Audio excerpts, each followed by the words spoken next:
ગઈ તારીખ 9/12/2025ના રોજ રાજકોટ રૂરલ કંટ્રોલ રૂમમાં એક વર્દી આવી હતી, જેમાં બેસિસમાં આપણે એક BNS 103 મુજબ ખૂનનો ગુનો દાખલ કરવામાં આવ્યો હતો. ગુનાની હકીકત એવી રીત છે કે મરણ જનાર કાનાભાઈ મેરુભાઈ જોગ, ઉંમર 50, એનું મૃતદેહ પોલીસને એની જ વાડીમાં મળ્યો હતો.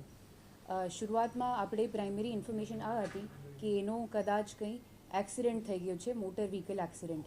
તપાસ પછી આ સામે આવ્યું કે મરણ જનારનો સગો ભત્રીજો વિરમભાઈ ભૂપતભાઈ જોગ અને એનો જ સગો દીકરો રામદેવ કાનાભાઈ જોગ, બંને સાથે મળી કાવતરું રચી આ અકસ્માતનો બનાવ ઉપજાવી કાઢેલ છે. અને આરોપીઓની ત્યારે ધરપકડ કરવામાં આવી. ત્યારે આ સામે આવ્યું કે મરણ જનારના દીકરાને ઇઝરાયલ જવાનું પ્લાન હતું, એને ત્યાં ફોરેનમાં સેટલ હોવાનું હતું. આ લઈને જુદી જુદી જગ્યાઓથી પૈસોનો વ્યવસ્થા કરતું હતું છેલ્લા 1 વર્ષથી.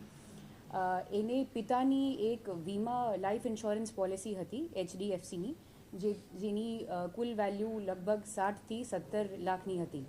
તો એને દરેક રાસ્તું ટ્રાય કર્યું અને પછી જ્યાર સુધી એના પાસે નાણાં જો છે આખા એકઠા નહીં થયા, ત્યારે એને આપણે વિરમભાઈ સાથે મળીને એક પ્લાન બનાવ્યું કે કાનાભાઈના મર્ડર કરીને અને પછી જે ઇન્સ્યોરન્સના પૈસા મળીએ આ યુઝ કરીને એને ઇઝરાયલ સેટલ થવા જવાનું છે.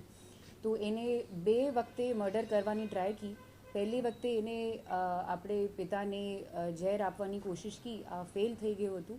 અને એના પછી આ બંને જો છે આ એક્સિડન્ટ તરીકેનો બનાવ બતાવીને આપણે એક વાડીમાં જ મોદૂદ કુહાડીથી કાનાભાઈનો મર્ડર વિરમભાઈ કરી દીધું.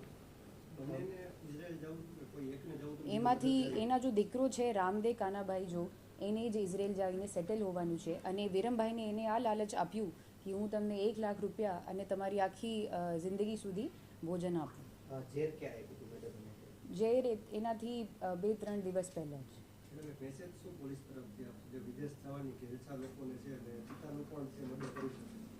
તો એમાં આ જ મેસેજ છે કે સમાજ તરીકે આપણે જે લીગલ તરીકા છે એથી બધું કરવાનું છે. બેંકની તરફથી બધું લોન મળે છે કરિયર માટે, આપણી પ્રોગ્રેસ માટે, તો એનો ઉપયોગ કરવાનો છે.